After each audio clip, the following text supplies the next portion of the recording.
Cette revue de la presse vous est offerte par le ministère camerounais des Transports. Chers conducteurs, l'excès de vitesse ou la vie, il faut choisir. L'inattention, l'imprudence, l'impatience ne vont pas avec le volant. Ceci est un message du ministère des Transports. Bonjour à tous et ravi de vous retrouver ce matin pour cette nouvelle édition de la revue de la presse camerounaise. Le quotidien national bilingue Cameroun Tribune par lequel nous débutons ce matin nous ramène dans les incidents d'Olembe et de Bastos et nous présente à sa grande une les premières réponses. Réactivation du plan gouvernemental de gestion pour l'accès à la sécurité sur le site d'Olembe, utilisation des voies de contournement pour éviter les engorgements, stricte application des dispositions légales en vigueur sur l'ouverture et l'exploitation des nightclubs, ce sont là les principales recommandations faites hier par le Premier ministre, chef du gouvernement Joseph John Ngouti, lors d'une réunion interministérielle chargée d'évaluer les incidents de dimanche et lundi à Yaoundé. L'information ce matin, vous l'aurez en page 2. En petite une ce matin, on parle de répartition des droits d'auteur. Pourquoi la cacophonie persiste? L'information, vous l'aurez des pages 20 à 23. Le quotidien Mutation pour sa part ce matin titre à sa grande une Stade d'Olembe, supporter jusqu'à la mort. Le quotidien revient ce matin sur les traces de 2 personnes décédées lundi dernier dans le gigantesque mouvement de foule dans cette arène. L'information vous l'aurez en page 5. En petite une, on parle de OAPI, le point sur l'après-crise et puis CAN 2021, le procès de l'arbitrage. Toutes ces informations et bien d'autres, vous les retrouverez ce matin dans les colonnes du quotidien Mutation. Le quotidien d'Aman Mana, le jour quant à lui ce matin, nous renseigne qu'après la suspension du stade d'Olembe, la Confédération africaine de football exige des garanties. En petite une, on parle de Logon et Chari. Retrouvons les conditions d'un retour à la paix. Puis à Yaoundé, Leafs Nightclub, déjà 18 morts. Le quotidien L'Info Chaud qui parle également ce matin de la CAN Total Énergie 2021 nous renseigne que tombés face aux Égyptiens, les Ivoiriens sont game over. Et puis futur stade d'Abongban et oppose les jalons de la construction. S'agissant toujours de la défaite de la Côte d'Ivoire hier, le reporter Sport nous présente les pleurs du bolé des Ivoiriens. C'est à retrouver en page 12 notamment. Le quotidien Éco-Santé qui parle de la prise en charge sanitaire des patients nous fait savoir que l'hôpital central de Yaoundé joue sa canne. Grâce à un dispositif sanitaire mis en place par la direction de cette formation hospitalière, une prise en charge sanitaire des spectateurs, footballeurs officiels et patients est assurée avec brio. L'information vous l'aurez en page 6. En petite une ce matin, on parle d'intoxication alimentaire. 1% de la population mondiale meurt chaque année. Avec le bi-hebdomadaire, le financier d'Afrique ce matin, on parle plutôt de management public. Retrouvons les pistes de la relance des entreprises publiques en difficulté. Les cas de la SICAM, de la SIC, de la SRC, la LUCAM, CDC, Camerco, Sonara, Imprimerie Nationale, Madjeni et bien d'autres ont été examinés par la commission technique de réhabilitation des entreprises publiques. En petite une, on parle de Douala. La régie du terminal à conteneurs reverse 16,4 milliards de francs CFA de redevances portuaires au port autonome de Douala.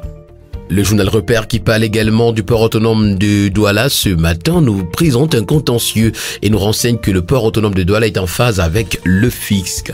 L'entreprise publique et citoyenne qui œuvre pour l'épanouissement de l'économie camerounaise, le port autonome de Douala est harcelé par la Direction générale des impôts qui projette de sceller ses comptes auprès des banques commerciales. Une manœuvre qui entraînera non seulement le non-paiement des salaires au personnel, mais aussi le non-respect des échéances, des engagements auprès des institutions financières et autres partenaires.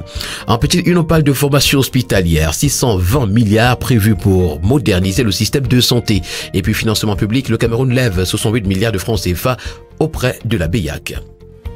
D'après le bi-hebdomadaire L'épreuve ce matin, Université de Gaoundéré, le professeur Ufi Tindji a un travail exceptionnel, mais une bande de tribalistes veut la chasser pour forcer Paul Biya à nommer plutôt un recteur de l'Adamawa. L'information, vous l'aurez ce matin dans les colonnes du bi-hebdomadaire L'épreuve.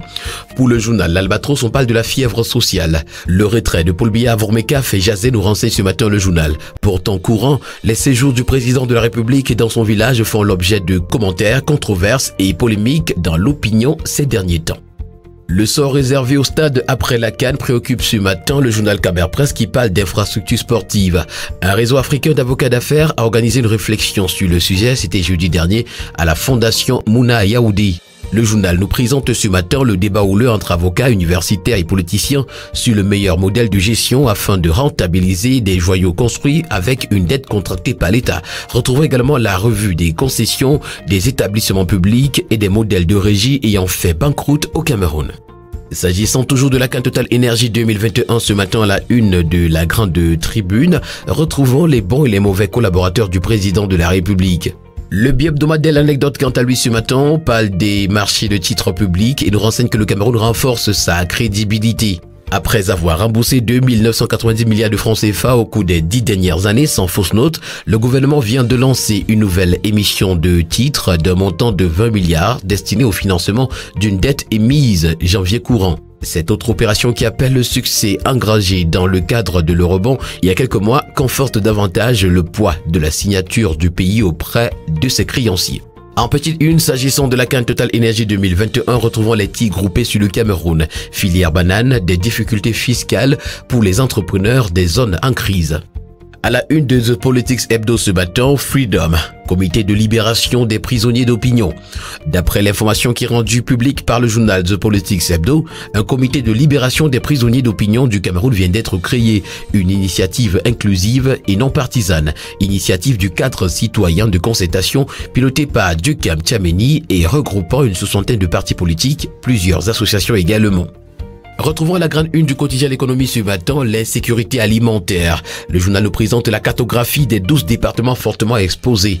Ils ont été présentés à Yaoundé, c'était le mardi 25 janvier 2022 par le ministère de l'Agriculture et du Développement rural. En petite une, retrouvons plutôt les performances.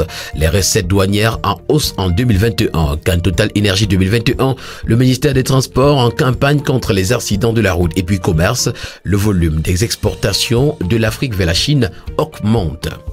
Parlant du conseil régional de la région du Sud, l'hebdomadaire Censure titre à 51 ce matin « Criminalité financière ». Il y a des odeurs de détournement massif avec l'onction du président, nous renseigne ce matin l'hebdomadaire. Et puis terminons ce matin avec la nouvelle expression qui nous parle du chantier du complexe d'Olembe et nous renseigne que Nietzsche revient sur les 55 milliards de BIA. Le député SDF du Vouri-Est rappelle que le président de la République a habilité le 16 février 2021 le ministre de l'économie, de la planification et de l'aménagement du territoire à signer avec la Standard Chartered Bank de Londres et BPI France Export une convention de crédit d'un montant de 55 milliards de francs CFA pour achever tous les travaux du complexe. Il faut une enquête urgente, nous renseigne ce matin la nouvelle expression en page 5. En petite une, drame d'Olembe, à qui la faute? À Bafoussam, retrouvons les bonnes affaires de la CAN. Au Burkina Faso aussi, retrouvons le nouvel homme fort d'Ouagadougou. Et puis CAN 2021, l'Égypte passe au forceps. Mesdames et messieurs, voilà qui met un terme à cette autre édition de la revue de la presse camerounaise. Merci de l'avoir suivi et rendez-vous demain pour une nouvelle sortie. D'ici là, portez-vous bien et bonne journée à tous.